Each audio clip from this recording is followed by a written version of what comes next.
बच्चों कैसे हो। उम्मीद करते कि अच्छे होंगे, तुम ठीक होंगे, आगे भी ठीक रहोगे। बेटा कल हमारे 2 पद हो चुके थे वाक कविता के। आज हम अगले 2 पद करने जा रहे हैं। ध्यान से सुनना, ठीक है, अच्छी तरह ध्यान से सुनना। अब हमारा तीसरा पद, आई सीधी राह से गई न सीधी राह।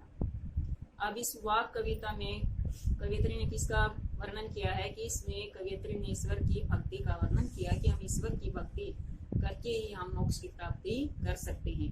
लेकिन कवियत्री क्या कहना चाहती है? कवियत्री कहती है कि मैं भगवान की भक्ति करना चाहती थी, लेकिन मैं सांसारिक मोह माया में ऐसे जाल में फंस गई कि मैं जो भक्ति करना चाहती थी वो भक्ति मैं नहीं कर सकी। मेरा जीवन क्या हो गया? व्यर्थ हो गया, बेकार हो गया। तो अब तीसरे पद में क्या बताना चाहती है? तीसरे पद में बताना चाहती है कि जब भगवान ने मुझे संसार में भेजा तब मैं उस सीधी राह से आई थी कि मेरे सामने कोई भी छल कपटे नहीं था। तब जब मैं इस संसार में आने के पश्चात मैं सांसारिक मोह माया में इतनी ज्यादा ग्रसित हो गई कि मैं अपनी सीधी राह पर चलना ही भूल गई। मैं अपनी सीधी राह पर नहीं चल सकी। तब आई सीधी राह से गई ने सीधी राह। यहाँ पर कवियत्री क्या कहती है? कवियत्री कहना चाहती है कि जब मैं भगवान ने संसार में, जब भगवान के पास से मैं संसार में आई तब मैं केवल सीधी राह से आई थी कि मेरे अंदर कोई भी छल कपटे नहीं था, मैं किसी मोह माया से ग्रसित नहीं थी। गई न सीधी राह। इस संसार में आने के पश्चात मैं मोह माया, सांसारिक मोह माया के जाल में ऐसी ग्रसित हो गई कि मैं सीधी राह पर न चल सकी। सुषुम सेतु पर खड़ी थी बीत गया दिन आह। सुषुम, सुषुम्ना नाड़ी रूपी इस पुल, सुषुम्ना नाड़ी रूपी पुल एक ऐसी पुल पर खड़ी जिसमें हठ योग के अनुसार उसमें क्या होती है कि उसमें इंगला, पिंगला और सुषुम्ना 3 नाड़ियां होती हैं। वे नाड़ियां कहाँ होती हैं? नासिका के मध्य भाग में स्थित होती हैं। जो हमारे नासिका है इसके मध्य भाग में 3 नाड़ियां स्थित होती हैं। तो वहां पर सुषुम्ना नाड़ी रूपी पुल पर मैं खड़ी रही। अब खड़ी रही, बीत गया दिन आहा।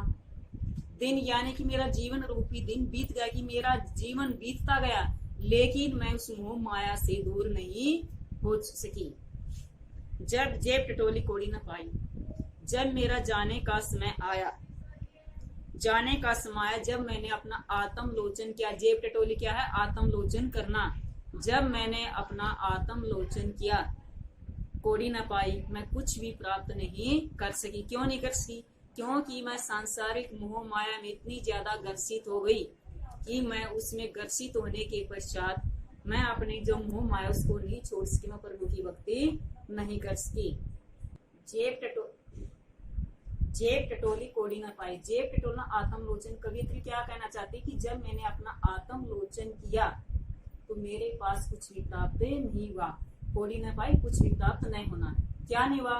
क्योंकि वह सांसारिक मोह माया में इतनी ज्यादा ग्रसित थी कि उसने प्रभु की भक्ति करना वह भूल गई। वह कुछ भी साथ में नहीं लेकर गई। मांझी, मांझी क्या? ईश्वर। क्या उतराई? उतराई क्या है? सदकर्म रूपी मेहनताना। कि कवियत्री क्या कहता है कि जब मैं भगवान के पास जाऊं, जब भगवान के पास जाऊंगी तो वहां पर मैं सदकर्म रूपी मेहनताना क्या दूंगी? कि मेरे पास मैंने अपने जीवन में कोई भी ऐसा सदकर्म नहीं किया जो मैं जाकर ईश्वर को उसके बारे में बता सकूं। तो मेरे जीवन में कोई भी ऐसा सदकर्म नहीं है कि मैं जो अपने जीवन में बता सकूं, कि मैं ईश्वर को ये बता सकूं मैंने अपने जीवन में अच्छे कार्य किए हैं। बेटा समझ में आ गया? एक बार फिर बता देती हूँ, थोड़ा कठिन है ये पद। आई सीधी राह से न गई सीधी राह। कवियत्री क्या कहना चाहती है कि जब मैं संसार में आई, जब सीधी राह से आई, पर इस संसार में आने के पश्चात मैं सांसारिक मोह माया में ग्रसित हो गई और मैं अपनी जो प्रभु की भक्ति है वह मैं भूल गई। सुषुम सेतु पर खड़ी थी बीत गया दिन रात। जेब टटोली कोड़ी न पाई, मांझी को दू क्या उतर। यहाँ पर कवियत्री क्या कहना चाहती है? जेब टटोली आत्मलोचन। कवियत्री कहती है कि जब मैंने अपना आत्मलोचन किया तो मेरे पास कोड़ी न पाई, कुछ भी नहीं पाया, यानी कि भगवान को देने के लिए मेरे पास कुछ भी नहीं था। मांझी, मांझी ईश्वर को क्या उतराई? उतराई क्या कि मैं वहां जाने के पश्चात जब मैं वहां पर गई तो वहां पर सदकर्मी रूपी मेहनताना मेरे पास नहीं था, कि मैंने अपने जीवन में कोई भी ऐसा सदकर्म नहीं किया जो मैं भगवान को जाकर बता सकूं। बेटा अब इसके काव्य सौंदर्य में क्या कवियत्री की भाषा कैसी है, कश्मीरी भाषा का प्रयोग किया गया है शांत रस। और इस पद में कवियत्री ने क्या कहा, कवियत्री ने कहा कि मैं जब संसार में आई तब मैं सीधी आई थी, लेकिन मैं इतनी सांसारिक मोह माया से ग्रसित हो गई कि मैं ईश्वर को भूल गई। मैंने अपना जब आत्मलोचन किया तो मेरे पास कुछ भी नहीं था। शांत रस है और प्रसाद गुण का प्रयोग किया गया है और इसमें अनुप्रास अलंकार है। अगला पद देखो बेटा, थल थल में बसता है शिव, थल थल सभी जगह, थल थल क्या सभी जगह, शिव ईश्वर। कवियत्री क्या कहना चाहती है कि भगवान सभी जगह निवास करता है, कि कण कण में विद्यमान है।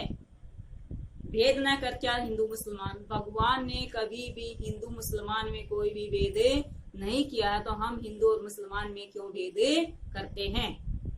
ज्ञानी है तो स्वयं को जान। अब यहाँ पर क्या कहना चाहते हैं कि अगर तू अपने आप को ज्ञानी समझता है तो सबसे पहले अपने आप को पहचान। जब तू अपने आप को पहचान लेगा तो तुम्हें ईश्वर प्राप्त हो जाएगा, यानी कि ईश्वर का आधार को समझ सकोगे।